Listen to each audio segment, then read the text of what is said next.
magnificent morning, wonderful afternoon, and awesome evening. This is Carla again from MindPlore with Carla and Friends. This is not an interview with Rehan Allahwala. This is MindPlore, and I made a mistake because I put this together very, very, very, very late at night for many different reasons. I am lucky to have Kamran Rizvi here from Islamabad and Shivali S. I don't know her last name, never knew it, from New Delhi, India area, but I think she's in a suburb. I could be right or I could be wrong. In any case, today we're talking about reality. And reality also includes this whole conversation. I've never seen these people in person. I don't even know if they really have a body. All I do is see them on screen and have wonderful conversations. And that's what we're talking about. What is your reality? Is your reality what we think we see in the world? Or is it something that actually is within ourselves? And we attracted to ourselves. And there really isn't anyone else in the world. It's just me. And these two people are just figments of my imagination. Do I know or don't I know?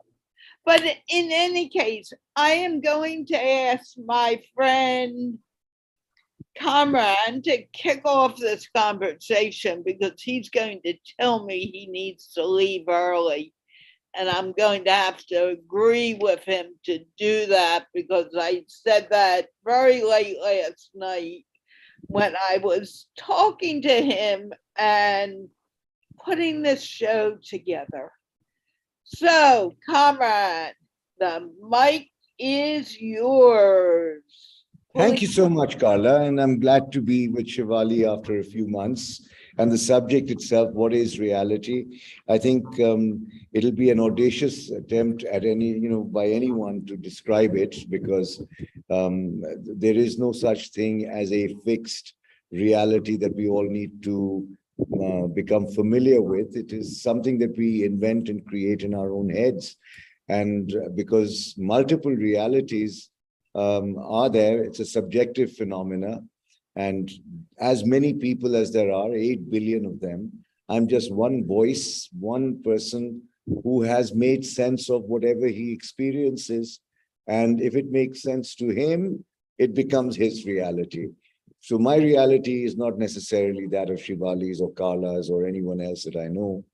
And I feel that that is what creates the interest in meeting people and networking, whether virtually or otherwise. Because when you're in a conversation, it's very much wanting to see the world from their eyes, from the other person's perspective.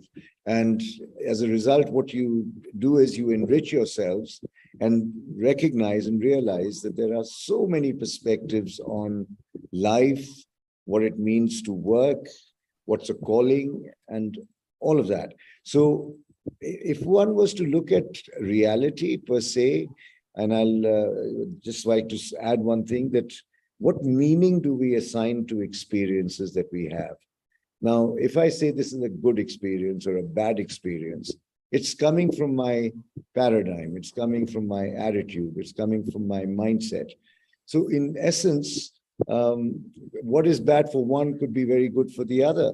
And essentially, if there is no pain, there is no gain. This is something I've heard. And if there's no sense of ownership in what you do, if you don't take responsibility, then you're not able to steer things in the way that you had envisioned. So these are some thoughts I wanted to bring in. And I want to conclude by saying at this particular juncture that there is no such thing as one fixed reality. There are multiple realities. We are the ones who create it and we live in it. And to me, living on this planet is the ultimate virtual reality. We call it real because we can touch and we can smell and we can taste. But frankly, It's virtual because anything that lasts forever and ever and ever is real. Anything that is transient is virtual, is something that one has to grapple with. We take life too seriously, and at the same time, we can't be casual about life. So that's a contradiction, and I'll leave my thoughts with that. And I would love to hand over to Carla so that she can move Oh, I this want to topic ask forward. you, Yeah, if yeah. you're saying that everything is virtual, what is the reason for doing anything then? Why are we here? Now that is a very good question. That again, if you ask people, is there a fixed answer for everyone to know, or is it for each one of us to discover? Why am I here? What is the meaning of my life? What is the purpose for which I live? What defines who I am? Now, where is that going to come by? No book is going to tell me who I am. No one can tell me why I live. It is for me to determine that. And what will help me determine that is my own sense of the context that I find myself in. Because I believe that we are eternal beings. We always were there. We will always be there. And this is a dream that we are living. And this dream that we are living is extremely engaging. And not only is it engaging, we are actually finding meaning and fulfillment in this whole process. And it is so real that we think this is it. But I feel that to be in this world is fun, but to be off this world is hell. Wow. Hey, I'm looking at this whole, okay, it doesn't matter. Tell me something. If what you said is true, and I believe it is, how can we help people understand that so people don't get upset about what is happening in their lives from day to day? Things don't happen to you, they happen for you. Okay, what does that mean? That simply means that there's a message, and it's not how you react, it's how you respond to a given set of circumstances. And that choice that you make is going to determine whether you ride the storm or you drown in it. Okay, so if we're riding the storm, how is the best way to get our mindset so we do ride the storm? Well, I mean, and this is where I find that when we speak of a positive mental attitude, I mean, I'm coming from the more rational side of things. There's so many ways of looking at a situation. But if you take a positive view, it doesn't mean that you become yes, yes, yes to everything. Positive simply means that there is light at the end of the tunnel, the glass is half full, and looking at life and events. I mean, for example, if there is someone in pain and you come across such a person who's struggling, and it's your opportunity to do something for that individual and lighten the load for him or her in some ways. Now, for me, if one misses on that opportunity, one misses on fulfillment. And for another person, it might be, oh my God, I better avoid the situation. So it's really confronting tough realities. And the tough realities are the ones that we don't want to. We avoid them. I mean, it's only when we face a problem that it becomes a challenge. And that challenge is what helps us to grow and develop and move forward. So this is where I'm going with this. What do you think, Shivali? And introduce yourself too, please. Okay, hi everybody. Hi Carla, hi Kamran. Okay, I'm Shivali from India. And what else to talk about myself? I do a lot of things. I'm a multitasker. I'm into trainings, I'm into management, I'm a healer. So a whole lot of things. And coming to today's topic, I can say that by virtue of my experience of life and the experiences I have created for myself and all the tags that I can attach to myself, uh, these are all the multiple realities that I've created for myself as Shivali. So if someone says, "Who are you?" I said, "Well, I'm Shivali." That's one reality. It's a name given by my parents, born in a particular household. And so, what do you do? I'm a trainer, I'm a coach, I'm also a healer. I do a lot of things. Now, each of these aspects of me as a person is a different reality, right? And Kamran has very nicely pointed out about this concept of multiple realities. Actually, there is nothing real in this world, and yet it is there. It's coexisting. So, coming from the very philosophical standpoint, or at least in our scriptures, also it is mentioned that whatever we are witnessing around us, uh, I was born as a baby, that was one reality. I grew up, I studied, that was another reality. So, even through one single life cycle, a person is creating so many new realities for himself or for herself. And yet, each thing is just passing away. I'm no more a baby. I just have memories of that within my consciousness, you know. So, this again brings us to the question that what is reality? Reality is that which is just like a passing phase, you know. And what Kamranji has just pointed out is that we can actually create new realities on based like I have a perception of something based on a particular experience. But in case I can create a new experience, every time I'm creating a new experience, a new perception is being formed. I'm just looking at myself right now. So multiple realities coexist, if we want to call them reality.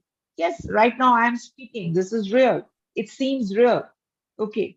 So multiple realities. But the point is, all this is interconnected. All these realities are interconnected because as a human being, while I'm experiencing, and here I would like to point out that I strongly believe in reincarnation, leading multiple lives. So this is not the first time that we are in this particular setting. As Carla said, I have never met Kamran, I have never met Shivali. Then how come we are meeting here? It's all connected. I strongly believe this is coming from some past of ours. Eons ago, we were together, and in the future also, we will be together. Yet, we have to understand that each time the reality, the setting is changing. I could have been in a man's body, who knows? Yeah. So, the reality is constantly, I call it the shape shifter. Reality is like the shape shifter. It keeps on changing. And a little while earlier, Kamranji was pointing out, and it immediately caught my attention, altered states of consciousness. When we listen to music, the same Shivali sitting in one place becomes a different Shivali when she hears music, when she, certain sights, like I love nature. When I watch the leaves with the drops of rain falling off the leaves, my consciousness completely changes and a stillness overcomes me and so many like me. So, what is happening? Another reality I'm creating. So, my consciousness itself is constantly changing, and at a given moment, multiple consciousness are coexisting. As a result, right now, multiple realities are being created. And yet, it's all Maya, it's temporal reality. This too shall pass. This is how I understand it. Wonderful. And I agree with you. However, if you look in the world today, people get very attached to this very moment or what happened in the past. Maybe I made Shivali angry and I get worried about, will Shivali ever talk to me? Or maybe I wonder about the future. Will I ever meet Kamran and Shivali? But instead of staying in the moment, which is what we really have, we get stuck worrying about what's going to happen or regretting the past. So, what is the reality? Is it this very moment? Is it what made Shivali decide to leave the show in the middle of the show? That has never happened. But, or Kamran deciding I'm going to have to leave at a certain time and I'm going to do it whether Carla's happy or not. I know you're leaving. It's okay. I'm okay with it as long as you share it out on your timeline, which you've forgotten a few times, Kamran. So, can you give me your thoughts on that? Because I know we're getting close to that time. I like to ask this question, Carla, and Shivali, if I were to ask you, where do you live? What's your answer going to be? Top of mind. There's no right or wrong answer now that we know. Where do you live? In a city? All right. Because I love asking this question and I get a locational answer. And I find that, I've been living this particular reality, which gives me the freedom. And then someone asks me, where do you live? I say, where I am. Where else can I live? I mean, so when I say I live where I am, that alters your state of consciousness, that truly transforms everything for you. Because, homesickness is a phenomenon. The kid who goes to boarding school, he's at the boarding school, but missing home. Hey, come on. You're in the boarding school, live in the boarding school, be there and be 100% present where you are. This is the phenomena. Then there's another question. Where are you coming from and where are you going? Yeah. So a lot of times people say, well, I'm coming from Andhra Pradesh and I'm going to New York. Hey, listen, I mean, why narrow your spectrum? Why don't you say you come from heaven, you go to heaven? I mean, or whatever your view of eternity is. And I find that the canvas of the mind is as narrow or as wide as you want to make it. Our bodies may be very confined. Our skull may.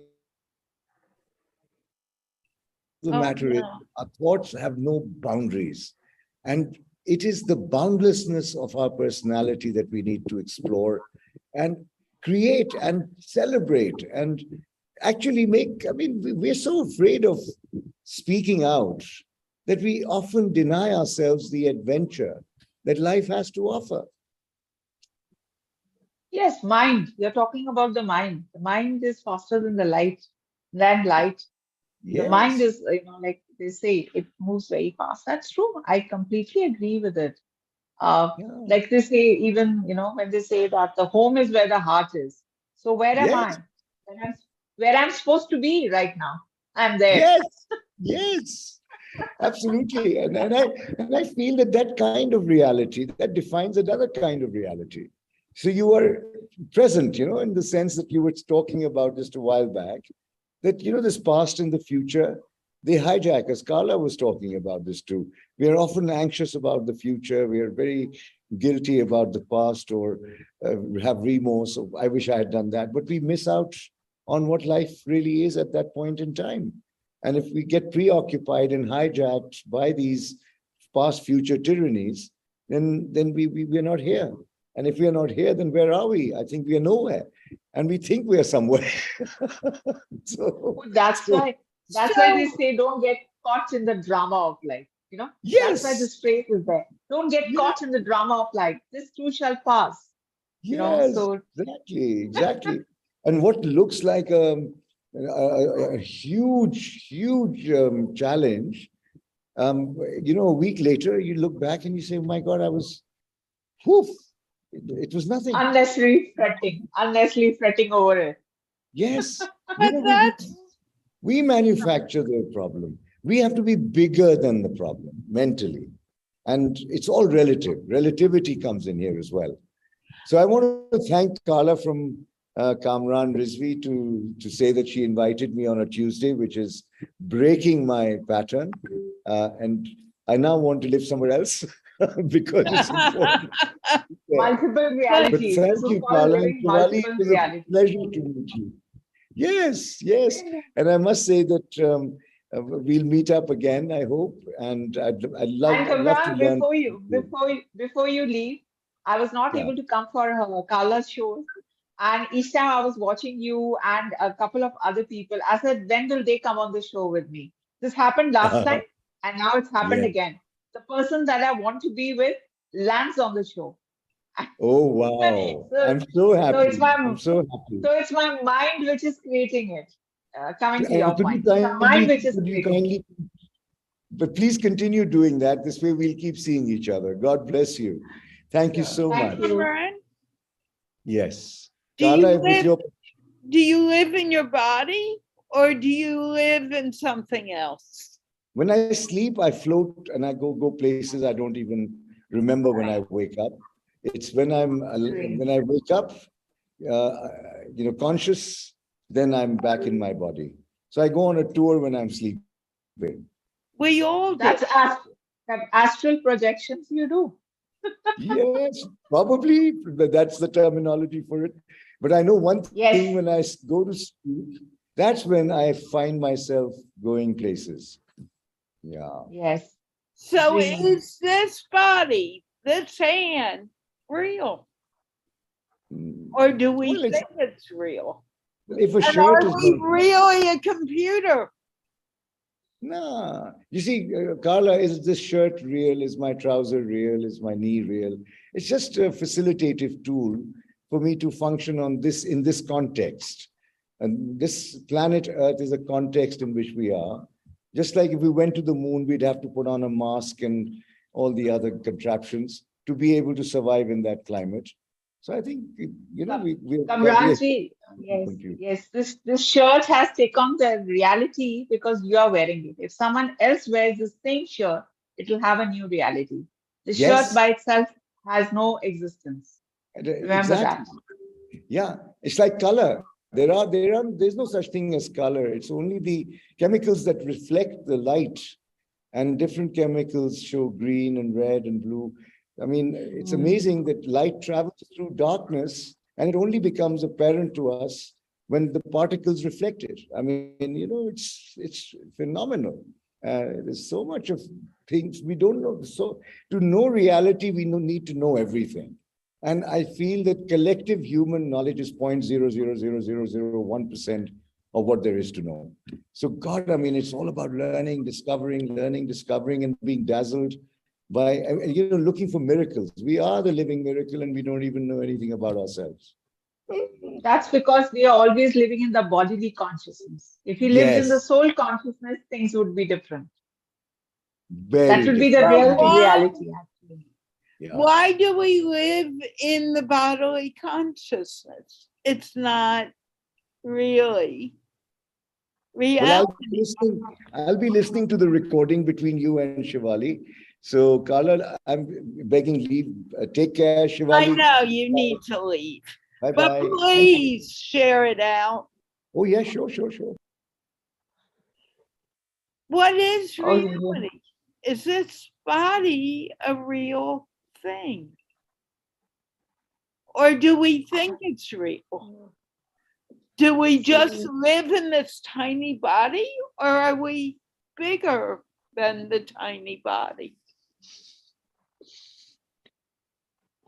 the way I look at it, because now I do study my scriptures also, and I've been hearing a lot of things, and people share their experiences. I have myself experienced a lot. When you're saying this body, is it real? Yes, it is real, temporal reality. It's temporary reality, but this body of ours is real. And you said that why do we need to experience this bodily consciousness? Well, that's again a very philosophical and it takes on very different what should I say perspective. But coming to your question about this body being real, yes, it's temporary. You see, that is why the soul and the body are two distinct things. So why have we been given this body? I can experience myself as a soul only through this body, at least at this moment. So if I strongly believe that, like in my dreams, what happens? I visit places which in this birth I have never seen. This body of mine has never traveled to Egypt, for example. And yet, I have experienced Egypt, Carla, through my meditations. And I have located places, seen things, which in this birth of mine, I have never seen. I have never traveled abroad yet. I hope to do it very soon. And yet, I have visited so many places, and people have verified. So, what is it? This body is very much real. In this body, I have not traveled, but maybe in another birth, my soul was traveling through another body, and I've seen those places. That is why they say, don't get attached. As you were saying a little while earlier, we get attached. Yes, we are human. We are human, we have emotions, and we are experiencing all that this body. So if someone is hitting me here, I feel the pain because I cannot say, oh, there is no pain. This body is not real. This body feels the pain, definitely. But then I have to distinguish between I, the experiencer, the observer, and what I'm observing happening to my body. I am not this body. Definitely not this body. It's about the consciousness again. That is why multiple realities. A person, when he's undergoing meditation or he does some dance, some music, he's acting, there's a total transformation in that individual. He's creating a new reality for himself. That is altered state of consciousness, as we were discussing a little earlier. And all these things coexist. This is how I look at it, Kamala. It's interesting. Yes, it's very deep also. So, if we're saying that reality, some part of reality is the body, but how do you define consciousness? Is it the air we breathe? Is it the heart that pumps? What is consciousness? Well, if I can, I don't know whether I have a definition for it, but consciousness is something which is very subtle. It can't be maybe seen in a physical form. And we as human beings are used to seeing everything in a physical form. We want to touch, like the five senses. So maybe that consciousness, this is my understanding, that's, my experience, whatever little experience I've had, that consciousness may not be touched upon through these five senses. That's why they make the inner journey also, right? They teach us to go inward. And then we start experiencing new things. So, what is happening?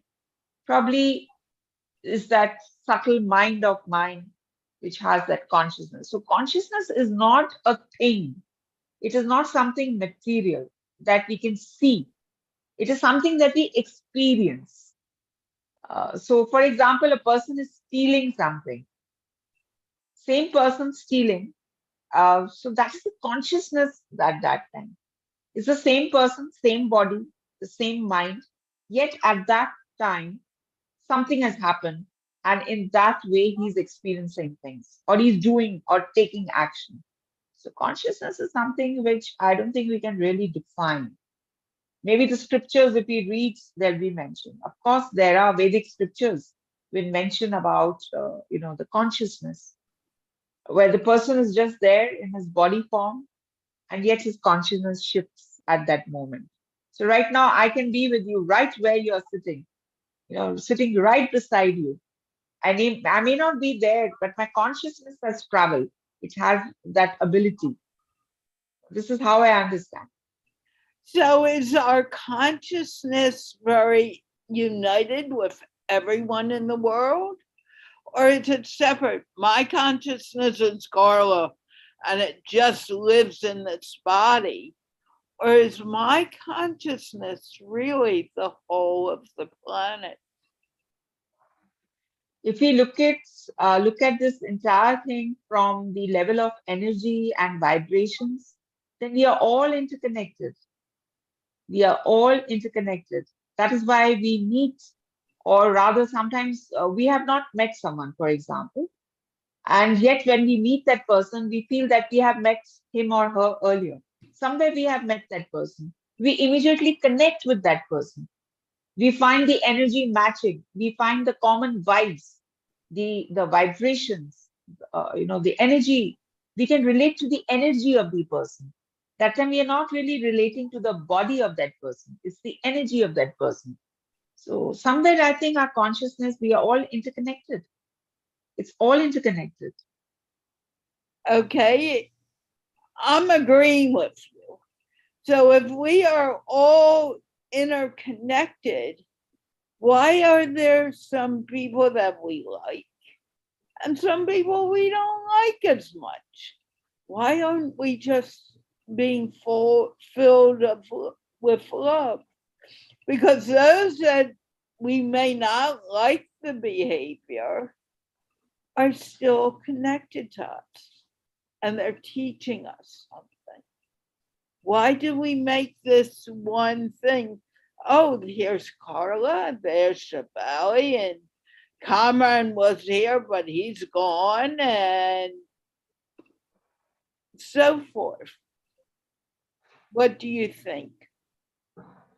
See, Carla, when a person is born, an individual is born, the setup of the family, the society, the child is born very innocent, right? The baby is born very innocent. He doesn't know what is right, what is wrong, what is good. These are terms which have been created by us. And as we are growing, uh, we learn these things from our environment. It's the same child who can turn out to be a very good leader, a spiritual guide, or maybe a thief. It depends on the kind of exposure that person has got, what the people are feeding them, what he's being taught. That is why this problem is there. That I'm from India, you are Carla, you are from USA. Who has given us these identities? You just happen to be born in America. I just happen to be born in India. So again, this is the bodily identities. These Now, are bodily identities. That is why it's temporary. so if we say India is far away from me, right? You're far, you're more than 5 or 10 miles, you're thousands of miles. Pakistan is very close to you. The whole world is one big family. Then why do people dislike each other? Because they don't know each other.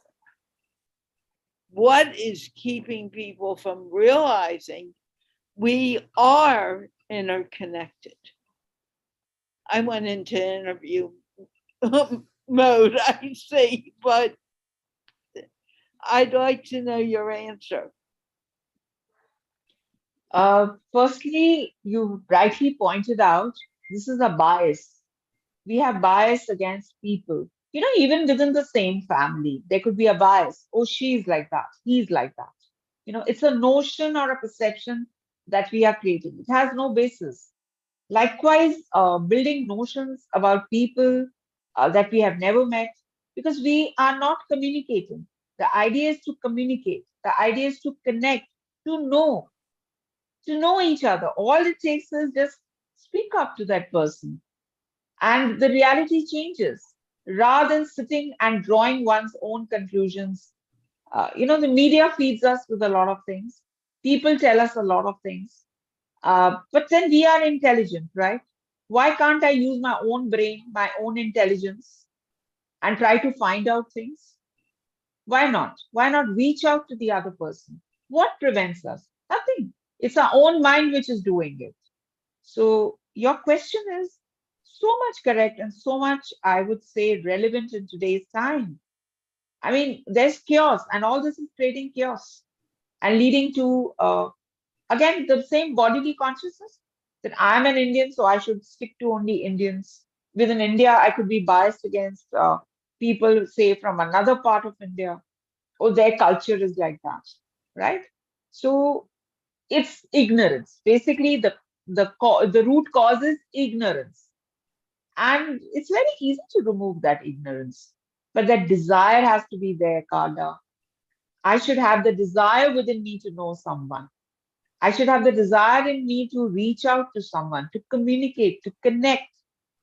And that's how we learn about each other. We have done it as children. Why can't we do it now?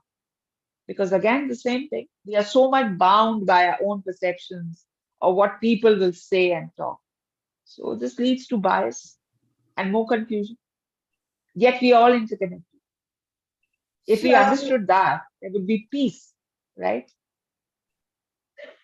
and I have even spoken to friends who are close to me, and I think they're understanding what I'm saying, but they don't always. Because in their mind, they have something else that they're thinking. So, can we say it is words that keep us apart and not the reality of who we are? Correct. Absolutely. Absolutely. But then why is it that some people are able to connect very well? Like I'm able to connect very well, touch wood, till now. I hope I'll remain like this. Why is it? Because I am not thinking from a level of bias or perceptions. Maybe some But family member whoa, might whoa, tell me, whoa, stop. You just said something very important. I am not thinking or speaking from a bias. yes, You do have a bias there. yes, we all have. Now, We let all me have. finish what I'm saying and then respond. You do have a bias. You have a bias that you want to connect with anyone and everyone. This was probably passed down from your parents or from people you grew up with. I have the same bias. Why is this bias different going from one person to another? There are people who will come up to me right after I became friends with Rehan, and we were working very closely together. And they came up to me and said, he's a Pakistani, he's a Muslim. Don't talk to him, Carla, you're going to get into trouble. And I was like, excuse me. And originally, when I first heard this stupid bias, I was thinking, well, maybe they know what they're talking about, and maybe I should be listening to them. I knew better, and I never did listen to them very clearly. But the point is, that happened. What causes these biases? Is it language? Is it culture?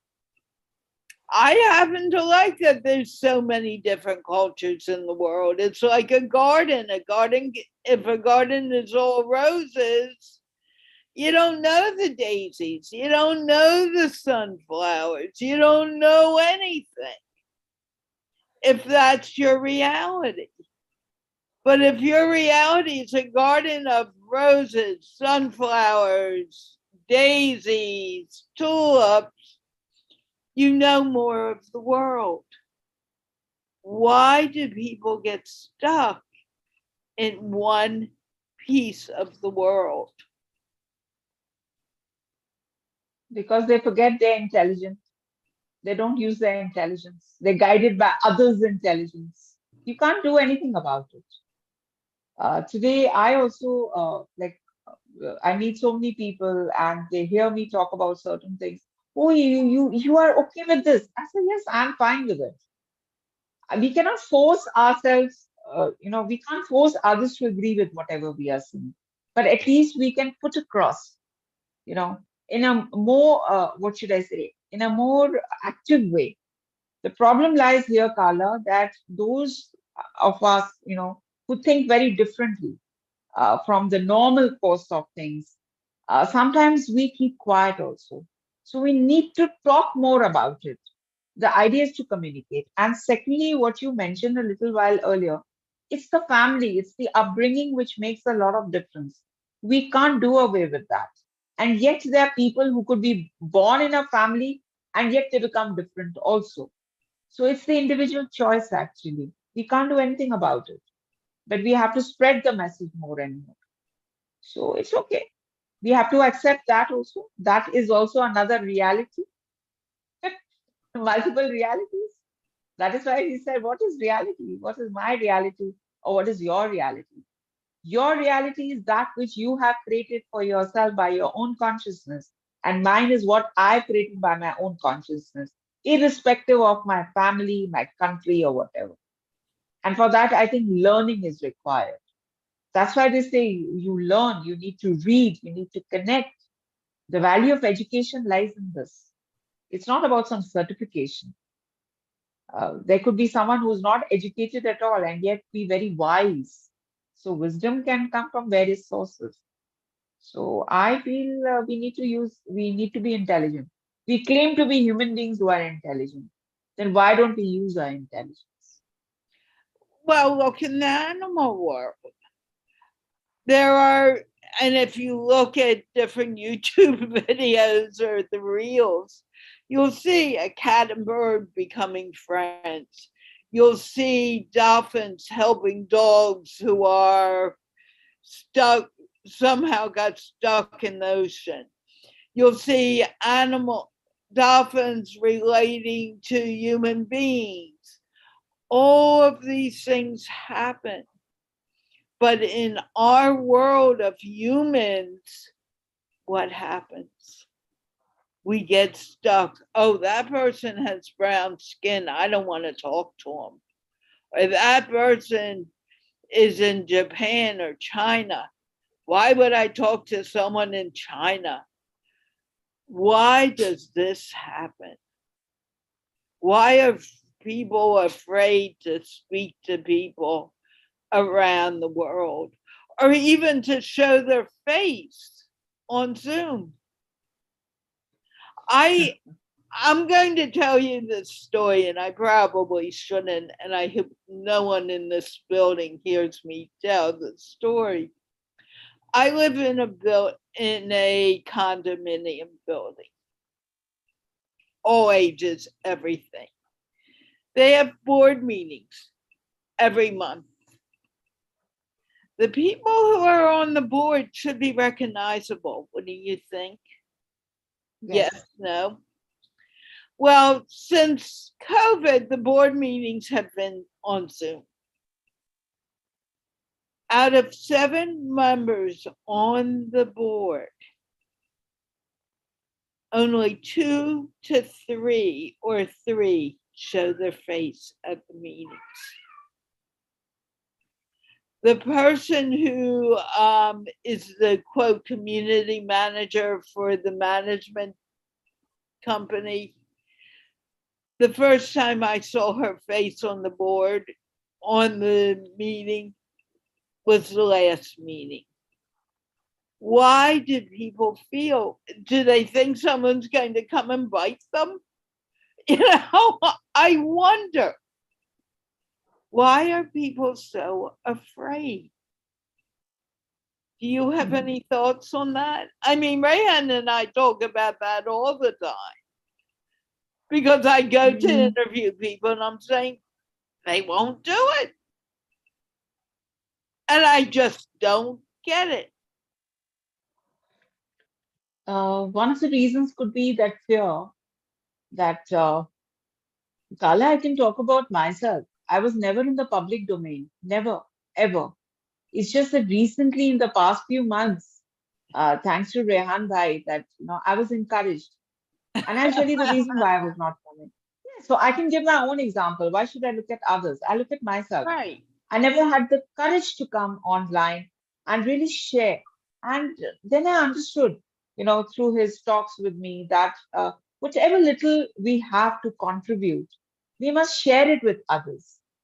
So that fear initial was that, like I was really scared because, I thought that, oh, maybe someone would pass a comment on me, or people would tease me or something. These are the childish notions I had. I'm an adult. I'm sure I can manage things.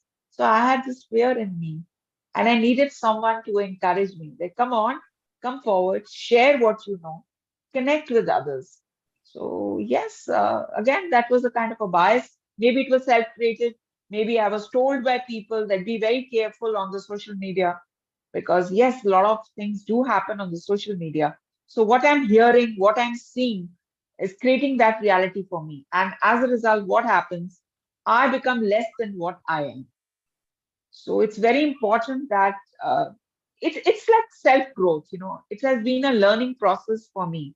And today I very joyfully I come and I say things. And yours is the first show that I've actually come and participated. Otherwise, yes, when I did my healings and all that, I have done a lot of, Zoom. On Zoom, I have come. But to come on in such a big way, it required a lot of courage for me, Carla. It required courage on my part. And all I have to say to the viewers who are watching, and all those who are watching this, that all it requires is that one small baby step, that courage to cross the threshold. Once you've done it, by the grace of God, things will fall in place. So this is it. This is what I have to say regarding this from my But, own life. and you know that, and we all know that it's courage. It's wanting to do what you're capable of doing and not being afraid to do it. I laugh because every time I do the English show, and you can come and visit someday if you want, people are writing to me in the chat, how can I join? Or I'm afraid to join because I'm afraid to make mistakes. Yesterday, I had it warmed my heart. One guy who has been coming from China for a while now, maybe a year or close to a year now, came yesterday and I said, okay, Salam, why do you come to the show? And you have to understand, I always tell them, you come to make mistakes. He didn't say, I come because I want to learn English. Guess what he said? Take a guess. He wants to hear you. He Yeah. wants to meet you. That may be part of it. I really do believe it had something to do with it. He said, I come to make mistakes. You have to understand that he used to say English as Englishy. And I waited a long time before correcting him on this because I knew that he could handle it. I finally said, so you're saying English wrong. Let's practice it. So I got him to take the E off and he's saying English. But he still came and I expected him to miss it and we need to correct it. And I was ready to do it yesterday. And he said, I came to speak English. And I said, say that word again. And he said the whole sentence, but he said, I came to speak English. So say it again. I need to believe it. English! He said it real loud. And I thought, oh my God, Salam, you said English 3 times in a row correctly without me telling you. And I just got so excited, and so did the person who was with me, because he couldn't do it before. It was always Englishy, and it was always driving me nuts. And just one day I could not hear him. I just couldn't listen to Englishy anymore. But the whole point is for him, he got it finally, which is congratulations. But every time we say any word, it has different meanings for the person we're talking to. If we grew up in an apartment and never saw a house in our life, but we've seen apartment buildings, what are you going to think about when you hear the word house? It has rooms, a place which has rooms where I can live. More than rooms, people live in separate rooms. And all of a sudden, this person goes to visit a farmer. The place has rooms, but are they different families? Correct. Very simply.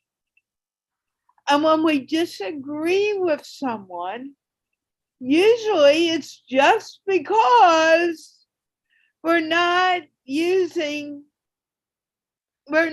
understanding each other.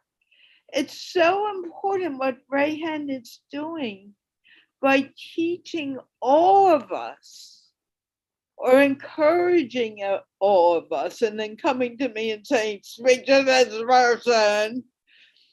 But it's so important because we're beginning to speak to people around the world with different views and different understandings of words. And I'm not perfect at it. I'm getting better than I was. But I certainly am not where I'd like to be because I know there's more to it. What do you think? I've interrupted you. No. See, coming back to that original question of yours, you see, it requires courage. And yes, we need people to encourage us also. We don't live by ourselves. It's not that we are living in a solitary place, we are an individual. We need others. That's why everything is interconnected. We need someone. I could have actually done the similar thing with someone else. I have touched upon so many lives. Similarly, people touch our lives. And there could be someone who comes to motivate us. There's someone who comes to encourage us. There could be someone to break a bias. That's why this is called experience. This is called wholesome experience of life. And thereby, what is happening? We are creating new realities for ourselves. It's the way we look at things. It's how we are perceiving things. And that fixed perceptions, is what creates certain biases. The moment your experiences are enhanced, you have the courage to move forward with small baby steps, the life appears very different then. And this is to be done. And I think the whole world has to understand this. 2020 has already taught us this, how we came on a common platform together, and we got connected with so many people and we could relate to their emotions, their feelings. How did this happen? Where were the bias? Where was people, that individual bias against an individual? All biases just flew away in the air, in a book, because now we had a common thing to tackle, So likewise, I think we should give peace, love, more and more chance, uh, because this is all common. Our realities are common in a way. Our human emotions are the same. What you feel, what I feel, it's all the same. So I think we have to understand this. We have to really understand it. Someone who I just interviewed recently, and I totally forgot about this until you said that, on his cover page, he has written, "Give peace a chance." And I loved it. I absolutely adored it so much that I kind of pushed him ahead in interviews because I wanted to find out what he had to say. I don't do that often. I had the room to do it very easily. But I did it because the world needs to give peace a chance. Peace doesn't start with you unless it is you. I can't look for you to give me peace. I can only find the peace within me. I cannot look outside of someone to get to peace, but I certainly can look inside. And that in itself will give peace a chance. I like that for an ending. What do you think? Absolutely. Give peace a chance. Give love a chance. Love and peace go hand in hand.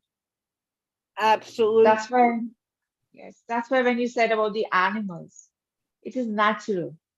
Unnatural for human beings, it is natural to love each other. So give it a chance, explore more of it, give I peace have a chance. watched I have watched something very interesting since my dog died a few months ago. The cats have been giving me more attention. And they know that it's hard on me. They know that I love them too. But it's funny, they have been by my side more than they ever were before. So you can imagine if Love. these little ones understand love, the emotion of love, care, compassion so much. We human beings who claim to be super intelligent, you think we can't do this? It's a choice that we are making, Carla.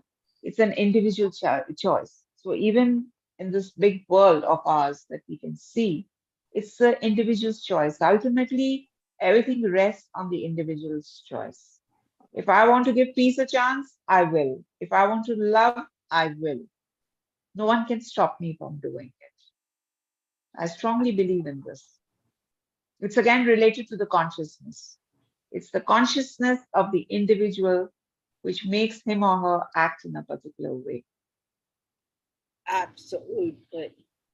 And with that, I hope Shivali will be back with me on Thursday. I don't know. I haven't talked about it, but there will be some more people here on Thursday to talk about what is our reality.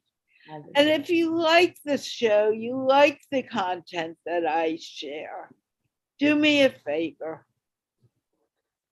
Subscribe to my YouTube channel, Gigglefest University, and you'll find all kinds of videos there giving you all kinds of content and enjoy them. I would love to have you subscribe. Shivali, let's wave bye. Bye, Bye. everyone. Thank you.